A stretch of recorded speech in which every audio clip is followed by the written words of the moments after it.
Bendecido sea el nombre del Señor. En primer lugar, damos gracias a Dios porque nos permite en esta tarde hablar de Él y estar en comunión con Él. Vamos a abrir la Biblia en el Evangelio según San Mateo, capítulo 13. Evangelio según San Mateo, capítulo 13.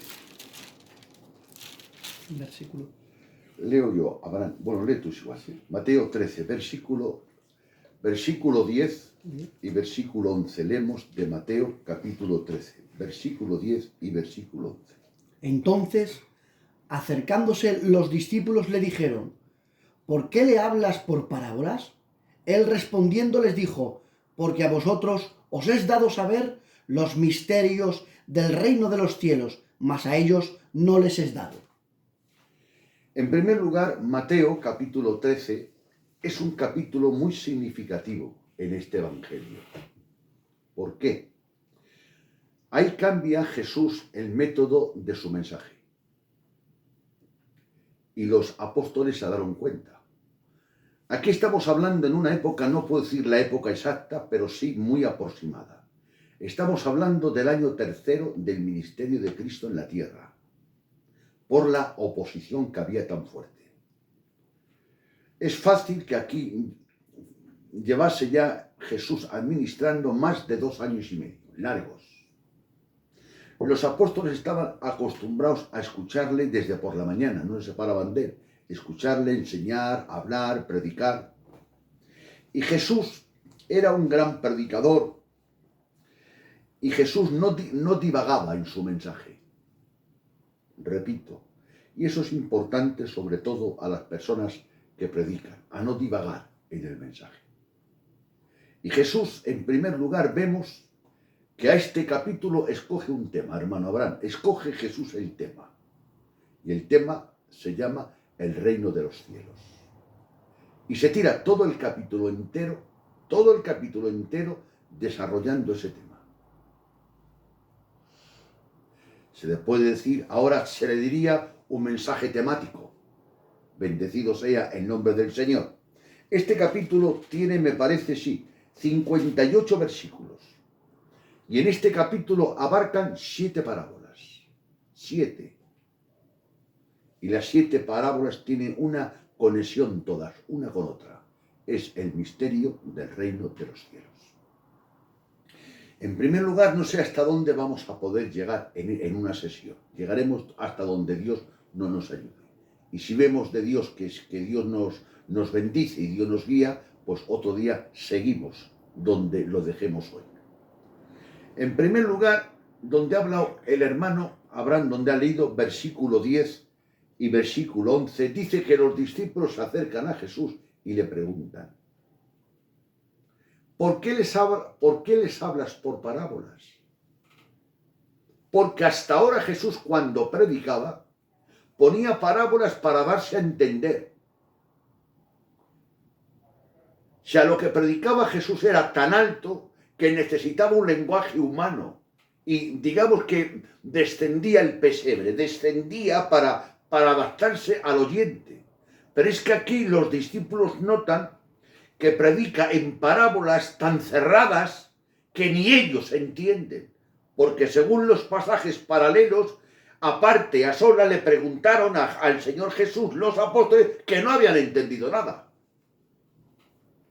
Y les llamó la atención y les dijo, daros cuenta la pregunta. Y entonces, acercándose los discípulos, le dijeron: ¿por qué les hablas por parábolas?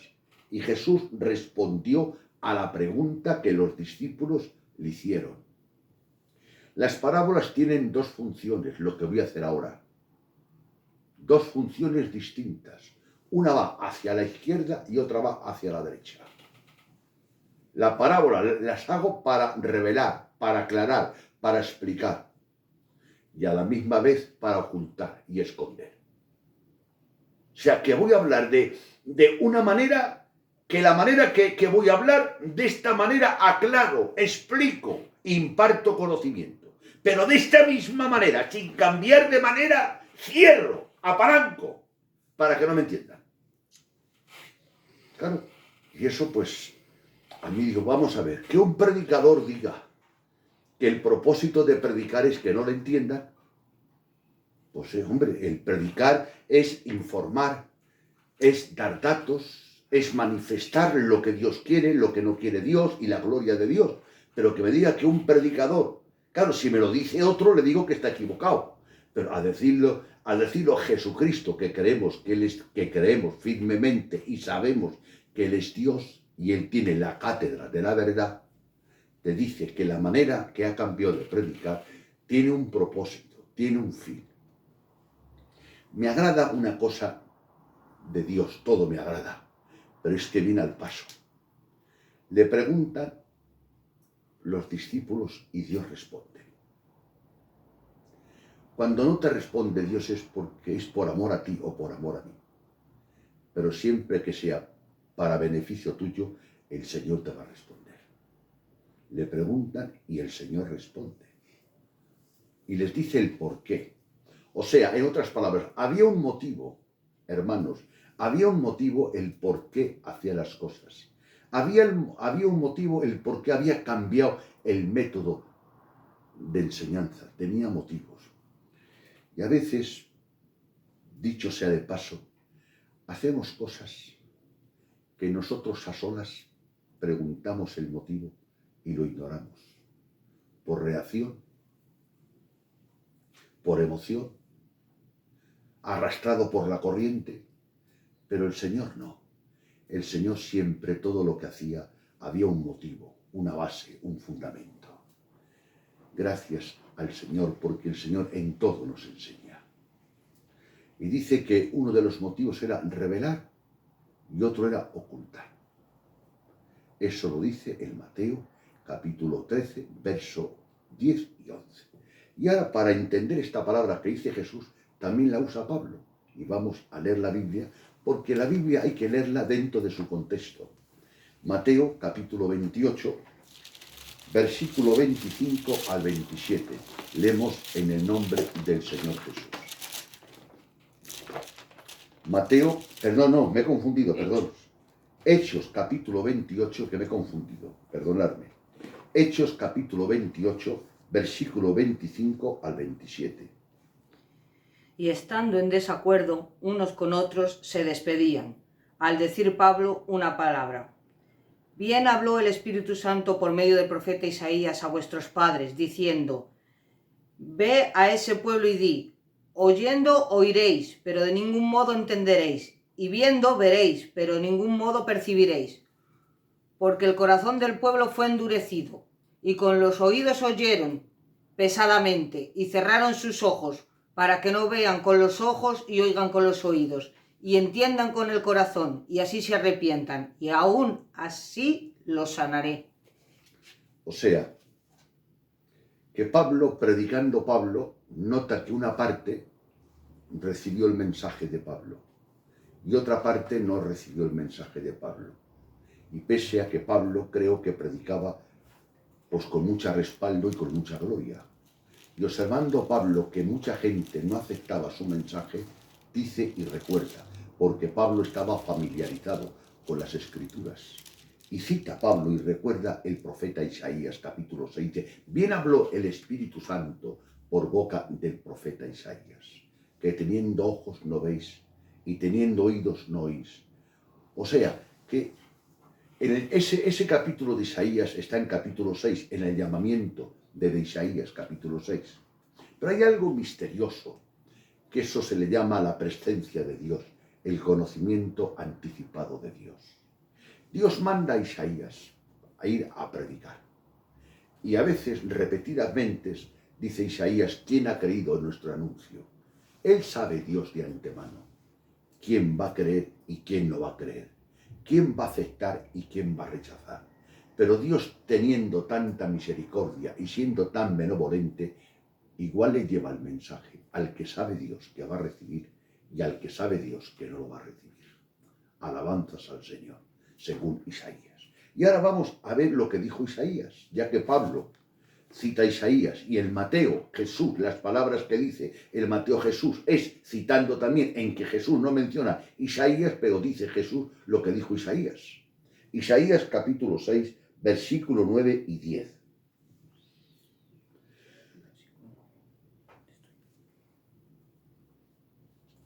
Dijo pues: anda y di a ese pueblo, con oídos oiréis, pero ningún modo entenderáis. Viendo veréis, pero ningún modo percibáis, porque el corazón de este pueblo fue endurecido, y sus oídos oyeron con dificultad, y cerraron sus ojos, no sea que vean con los ojos y oigan con los oídos, y entiendan con el corazón y se conviertan. Aún así los sanaré. Ahí muestra Isaías, es el cumplimiento. Isaías ahí profetiza. Y Pablo y Jesús dan el cumplimiento. Ahora surge el pensamiento, ¿y por qué el Señor Jesús oculta, hermano Machaco? ¿Por qué? Vamos a ver por qué. Mateo, hermano Abraham, Mateo capítulo 9, verso 34. 9:34. Pero los fariseos decían: por el príncipe de los demonios, echa fuera a los demonios. Y ahora te buscas Mateo 12. O sea, Jesús enseñando y predicando y haciendo milagros. Y hermanos, y que yo, como me pasa, predicando me falte respaldo o bendición o capacidad o competencia, pero yo pienso que Jesucristo, como era Dios, no podemos decir que a su mensaje le faltaba respaldo, ni luz, ni capacidad, ni competencia, ni fraseología, ni habilidad. Porque Jesús es Dios y toca techo. Pues el mensaje de Jesús que predicaba también, y acompañado de los milagros que hacía, la gente lo rechazaba. Repito, la gente lo rechazaba. Y los fariseos y los escribas, que eran los hombres doctos en la ley, los que tenían conocimiento en la ley, los hombres que dedicaban su vida y su tiempo al estudio de la palabra, fueron lo que rechazaron al Señor Jesús. El mundo religioso de su época, el hermano Abraham, fue el que rechazó a Jesús. Los pecadores, los publicanos o las rameras, algunas lo aceptaron. Sin embargo, los fariseos, yo que sepa, según la Biblia dice Juan 3, Nicodemo, se habla muy poco que los fariseos aceptaron o recibieron. Los hombres que estaban más preparados, aparentemente, los hombres que estaban más familiarizados con las escrituras, que debían haberle aceptado, su orgullo intelectual y su vanidad y su jactancia y su pecado y el yoísmo, y sobre todo y ante todo la incredulidad. Que la incredulidad es la madre y la raíz del pecado. Le impedía. Y entonces hicieron reuniones cómo destruirle. Intentaban tentarle cuando la moneda es lícito dar tributo a César, sí o no, cuando le trajeron la mujer pecadora. Le estaban buscando las cosquillas ya hacía tiempo.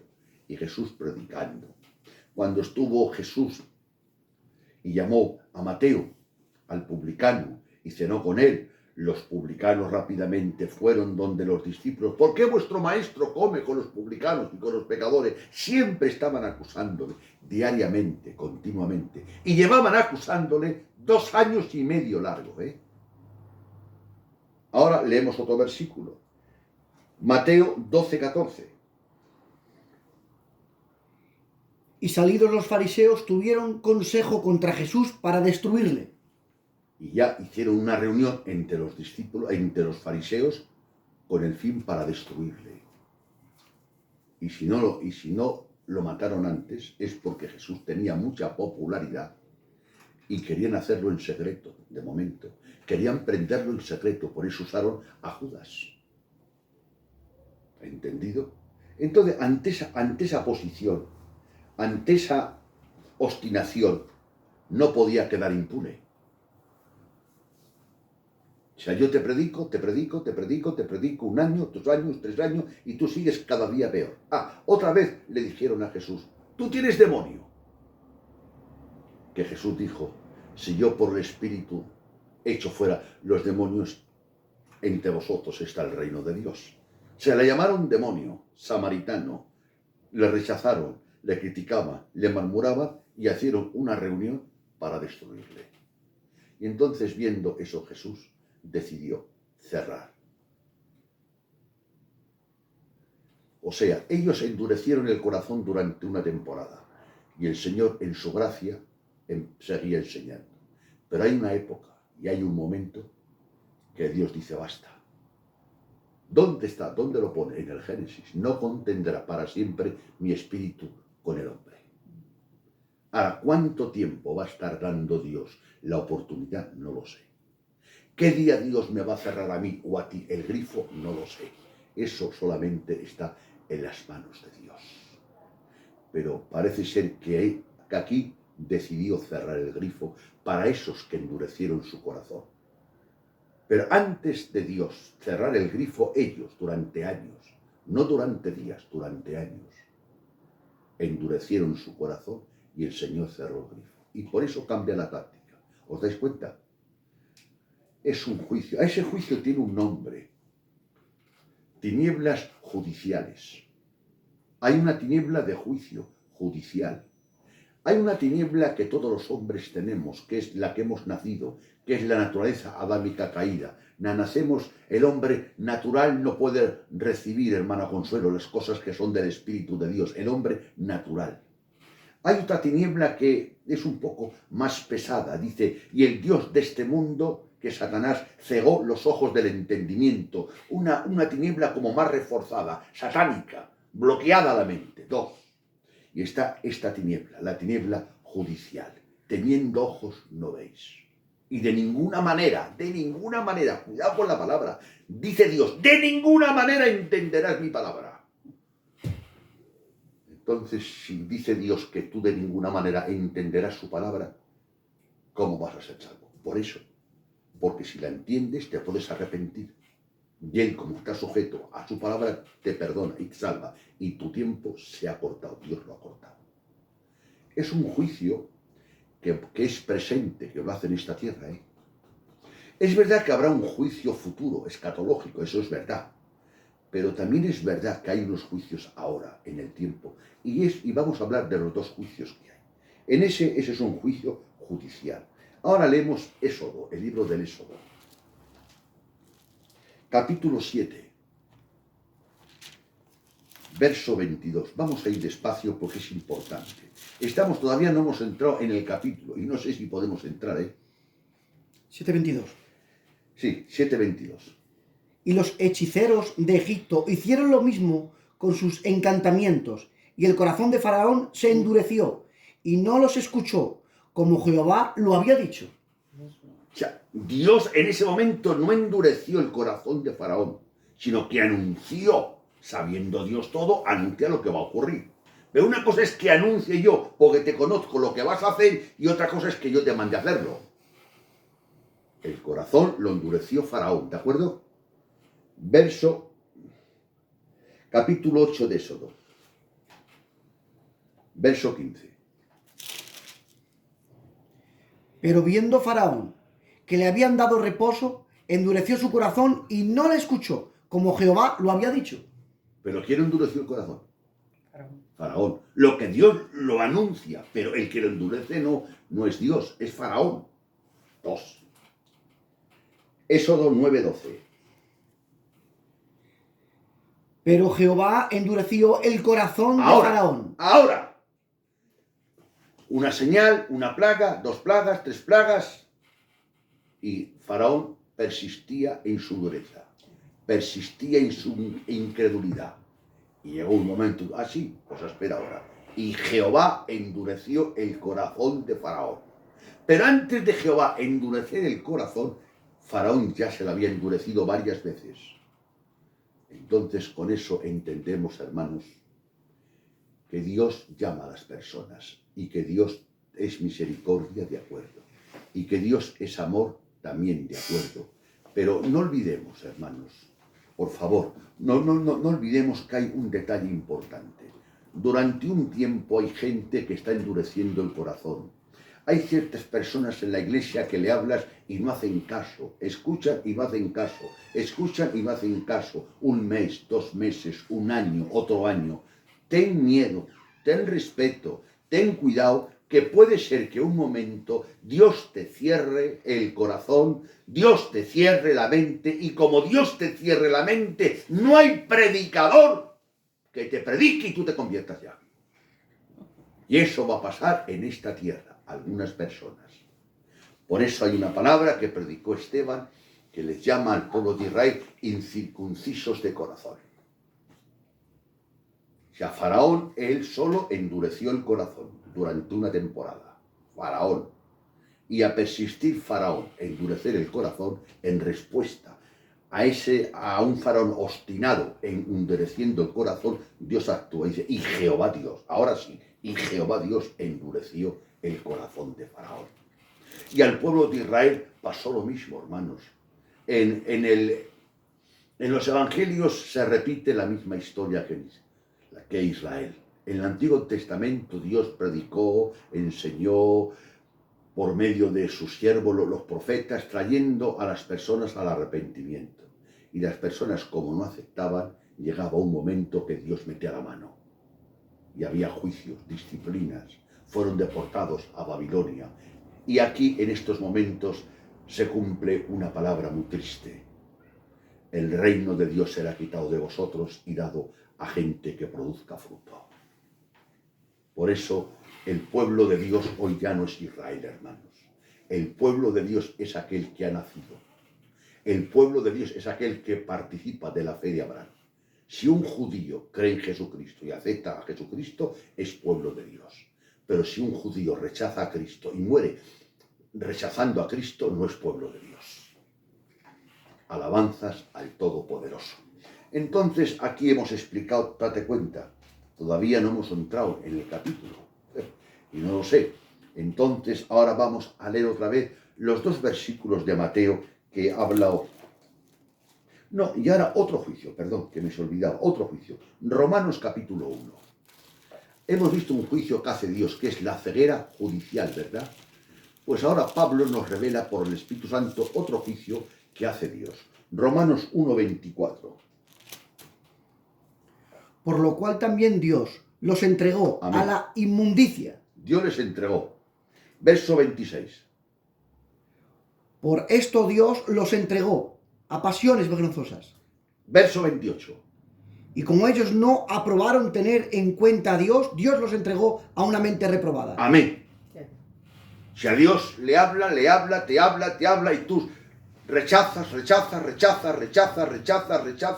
y llega el momento que Dios te entrega. ¿Dónde? A tus pasiones. Te quita el freno. Te quita la gracia común, que era un freno, porque el hombre podía ser peor que lo que es, y si no lo es gracias a la gracia común que Dios ha puesto. Pues ese freno te lo quita Dios y te entrega, y cuando te entrega no hay salvación para ti. Entonces vemos 2 motivos, señores. El pueblo lo rechazó y le vino el juicio, y por eso los apóstoles, ahora vamos a entender, y pido disculpas que sea tan repetitivo, pero es que es importante que entendamos esta palabra. Mateo 13, verso 10 y 11, Abraham.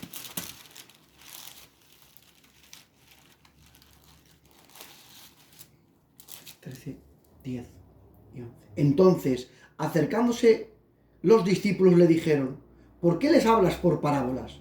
Él respondiendo les dijo, porque a vosotros os es dado saber el misterio del reino de los cielos, mas a ellos no les es dado. Mas a ellos no. Le dice no. Le dice no. Pero para que Dios te diga no, antes le has dicho tú no. Dios rechaza al que lo ha rechazado él antes. Ahora Dios sabía que le ibas a rechazar. Y Dios sabe que le sigues rechazando si Dios no interviene. Pero ahí no vamos a entrar. Repito, tú has rechazado a Dios, pero cuando le has aceptado y le has recibido, ha sido porque Dios ha intervenido. Si no, todavía no la recibes. Pero ese es otro tema que no es nuestro tema para esta tarde. Entonces, hemos explicado, ¿no, hermanos?, los 2 versículos. Ahora vamos a ver. surge una pregunta. He dicho antes, hermano Abraham, que Mateo capítulo 13, Jesús no divagaba en su mensaje. Elige un tema, y el tema, ¿sabéis qué es? El reino de Dios.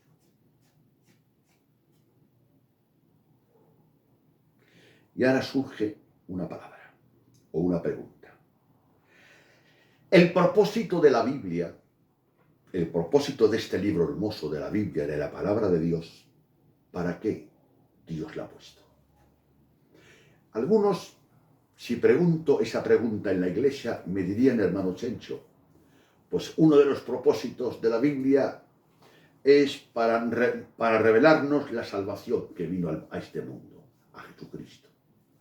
Bueno, pues si dices eso, no está mal dicho. Repito, no está mal dicho, pero no es exacto.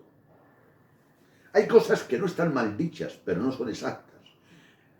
Hay respuestas que son como un árbol, están las ramas y está el tronco.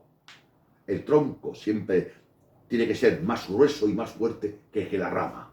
Entonces nosotros no vamos a sujetarnos en las ramas, sino en el tronco. El tema central de la Biblia es el reino de Dios. La venida del reino de Dios.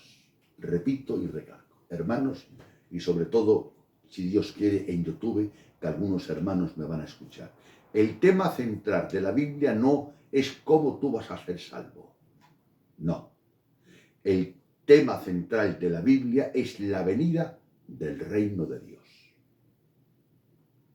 Eso está claro, porque a veces yo he escuchado a hermanos, repito, y es correcto, no digo que sea falso, no digo que sea equivocado, pero reconoce que el tronco es más fuerte que la rama.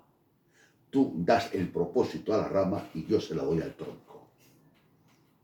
Es que la Biblia está hecha para revelarnos la salvación, porque gracias a la Biblia tenemos conocimiento y somos salvos. Si aceptamos y recibimos a Cristo. En parte es verdad, es cierto, no lo puedo negar, pero hay una verdad sobre todo más exacta. Y la verdad más exacta es que el propósito central de la Biblia es la venida del reino de Dios. ¿Amén? Amén. Bien. Luego vamos a buscar más. La salvación es una parte necesaria para establecer el reino de Dios. O sea, Dios te ha salvado para establecer el reino de Dios. O sea, que la salvación es una consecuencia. Lo primero es la venida del reino de Dios.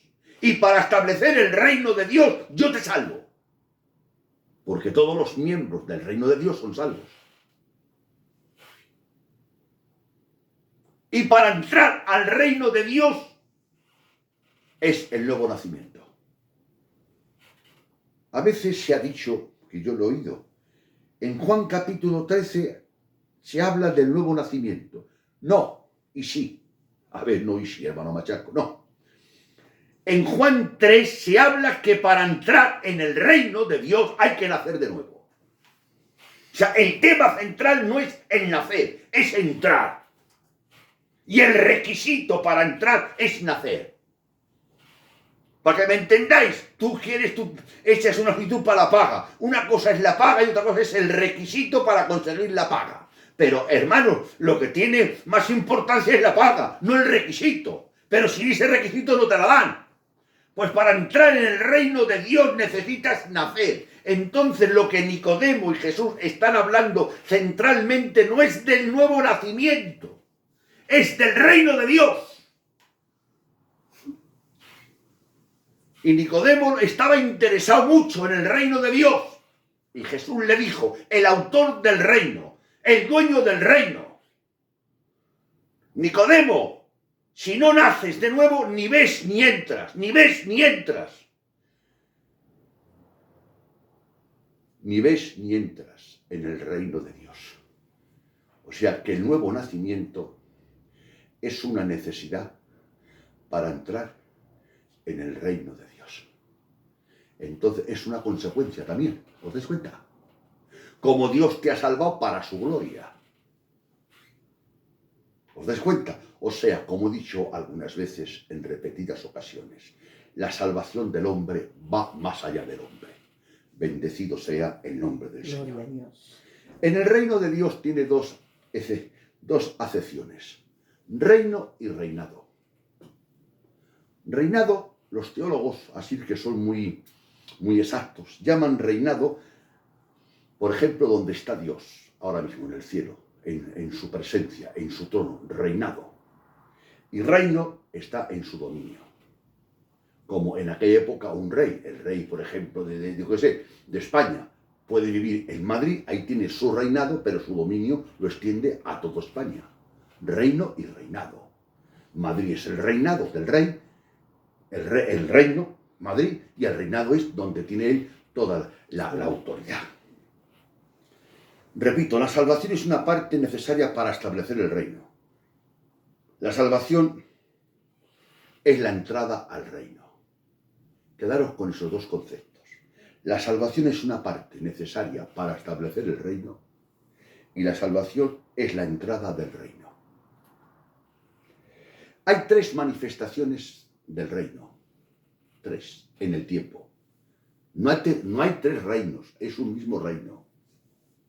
Hay tres manifestaciones en el tiempo, en el reino. Primera, el reino es eterno. Aquí hay un montón de texto, pero no los voy a leer, hermanos, porque creo que estoy hablando a un auditorio que cree que Dios es eterno y su reino es eterno.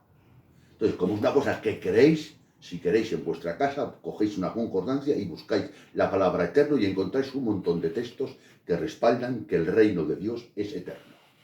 Uno, el reino de Dios es presencial. Dos, en la persona de Cristo, presente en el tiempo. Y el reino del futuro escatológico. Venga tu reino. El Padre Nuestro. Tres. O sea, hay tres manifestaciones en el tiempo del reino de Dios.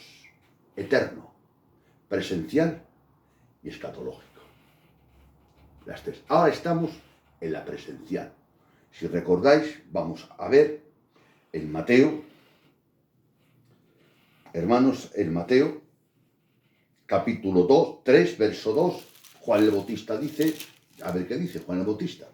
3:2. Y diciendo, arrepentíos, porque el reino de los cielos se ha acercado. Arrepentiros, o sea, dice Juan el Bautista, arrepentido para ser salvo. No, arrepentiros porque el reino de los cielos se ha acercado. Ah, eso dice Juan. Bien. Por Jesucristo, que sin lugar a duda, en que era muy grande Juan, más grande era Jesús. ¿Qué? ¿Cómo predicaba Jesús? Mateo 4:17. Desde entonces comenzó Jesús a predicar y a decir, arrepentíos, porque el reino de los cielos se ha acercado. Verso 23. Y recorrió Jesús toda Galilea, enseñando en las sinagogas de ellos y predicando el evangelio del reino. Ah, el evangelio del reino. ¿Os das cuenta? Juan el Bautista, arrepentiros porque el reino de los cielos se ha acercado. Jesús, igual. Y ahora hay una frase muy bonita. El evangelio dice, del reino. Y Marcos 1:1 dice, el evangelio de Jesucristo. Otro dice, el evangelio de Dios. El evangelio de salvación. Y aquí dice, el evangelio del reino. O sea, que el evangelio nos revela el reino. Bendecido sea el nombre del Señor, el reino. Voy otra vez a repetir lo que he dicho antes. El motivo principal de la Biblia es la venida del reino. El motivo de tu salvación es para establecer el reino. Y la regeneración y la salvación es la puerta a entrar en el reino. O puede ser uno un miembro del reino y estar condenado. ¿Os dais cuenta? Hay doctrinas madres y doctrinas que son bíblicas pero que no son madres. Y la doctrina del reino y la doctrina de la gloria de Dios es doctrinas madres. En Efesios dice que Dios nos ha salvado para su gloria. Y otro texto dice que Dios nos ha salvado para la gloria de su gracia. Ahí no entramos, pero es muy bonito. Dios nos ha salvado para su gloria y para la gloria de su gracia. Y otro texto dice, y Dios nos perdona conforme su gracia, no conforme su gloria, sino conforme su gracia. O sea, no de su gracia, sino conforme su gracia. Y hay una palabra que tengo que decirla porque es muy bonita. Imaginaros que yo, o tú, yo no, eres multimillonario y le das a un pobrecito 300 euros. Pues yo diría que le ha dado de su riqueza 300 euros, ¿no, Chencho? Pero lo que nunca diría que le ha dado conforme su riqueza. Porque es multimillonario, que tiene 100 millones y le ha dado 300 euros. Le ha dado de su riqueza, pero no conforme a su riqueza. Y Pablo, siendo muy escatológico hablando, porque Pablo era muy escatológico hablando, dice, y Dios nos ha perdonado conforme a su gracia. O sea que si puedes medir la gracia de Dios, así puedes medir el perdón de Dios. Por eso Pablo antes dice, y nos ha salvado para su gloria, y nos ha salvado para la gloria de su gracia. ¿Os dais cuenta? No te ha salvado para su gloria, pero te ha salvado para la gloria de su gracia. Y damos gracias al Señor Jesucristo. Y son las 7 menos 10, llevo media hora me parece. ¿Qué os parece si lo dejamos aquí? Porque todavía no hemos entrado en ninguna, si os observáis, no he entrado en ninguna de las parábolas. Me he tirado 35 minutos sin entrar. Y eso que he sido muy específico y no he entrado en muchos detalles que los dejo en el tintero. Pero voy a dejarlos, por favor, y entender esto. El tema central de la Biblia, y hay otra cosa muy bonita. Cuando vayas a estudiar la Biblia, como algunos van a estudiarla, y dice que la Biblia, la tarea principal, hermano Chencho, y primordial, es que la Biblia nos revela lo que tengo que hacer, lo que no tengo que hacer, y mis obligaciones. No, eso no es cierto. Tú lee la Biblia porque la Biblia te revela lo que Dios ha hecho. Y cuando Dios te ha revelado lo que Dios ha hecho, el Espíritu Santo actúa en la revelación que Dios te ha revelado, te impacta en el corazón y tú hay una respuesta de gratitud a lo que Dios ha hecho. Porque Dios ha hecho lo que tú y yo no podíamos hacer. O sea que la Biblia, el tema principal es la venida del reino. El tema principal es su gloria. El tema principal es para la gloria de su gracia. Y la Biblia, el tema principal, no te revela lo que tú tienes que hacer. Porque entonces entramos en el legalismo. Leo la Biblia, cojo un lapicero, lo que me manda y lo que me prohíbe y lo que me obliga, ¿no ves? Es un código. No. La Biblia nos revela lo que Dios ha hecho. Y cuando Dios alumbra los ojos de nuestro entendimiento y entendemos su grandeza y lo que Dios ha hecho, vemos nuestra miseria.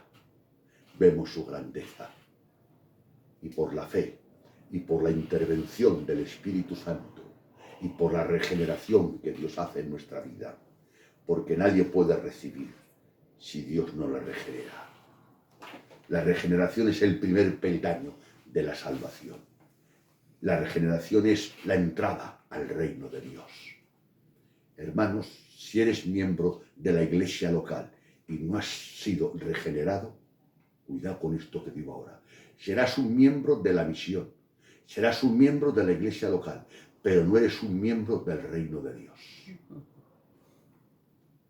Por eso Pablo a los colosenses, y ya voy a terminar, no me meto ya en las parábolas, las dejamos para otro día, dice Pablo a los colosenses, y Dios nos ha trasladado del reino de las tinieblas al reino de su amado Hijo. Ha habido un traslado. Tiene que haber un traslado para que tú y yo seamos salvos. Un traslado. Y observando tu conducta, no veo ese traslado. Sin embargo, gracias a Dios, observando la conducta de otros, sí que veo ese traslado. Que Dios te ayude, hermano mío, que Dios te ayude a que Dios haga impacto en tu vida y a que no entres en ese juicio judicial, la tiniebla judicial, o que Dios te entregue. ¡No! Antes no persista en el no ni en la rebeldía. Dice en los Hebreos, cuando oigas la voz del Espíritu Santo, no endurezcas tu corazón. Ser dócil ante la majestad. Y Pablo en Romanos, hablando del reino de Dios, dice, y el reino de Dios no consiste en comida ni en bebida, sino en justicia, en gozo y paz. Ahí da la definición. Y Lucas, que lo cito por no hablar tanto, dice, el reino de Dios está entre vosotros. Lucas capítulo 17. El reino de Dios está entre vosotros. Ahora está entre nosotros espiritualmente, en nuestro corazón. Estamos en el reino de Dios. Y un día vendrá el reino escatológico, que es el mismo reino, cuando Él venga. Alabanzas al Todopoderoso, que es la oración del Padre Nuestro. Estando los discípulos y Jesús en el reino de Dios, dice que orando, digamos que dice, venga tu reino. ¿Cómo es que venga? ¿No estamos? Sí, estamos en el reino presencial. Pero como he dicho, hay 3 manifestaciones en el tiempo del reino. El escatológico, el presencial, el eterno, el presencial y el escatológico. Hermanos, hemos dado la introducción del mensaje y otro día, si Dios nos ayuda, entramos en el mensaje. Amén.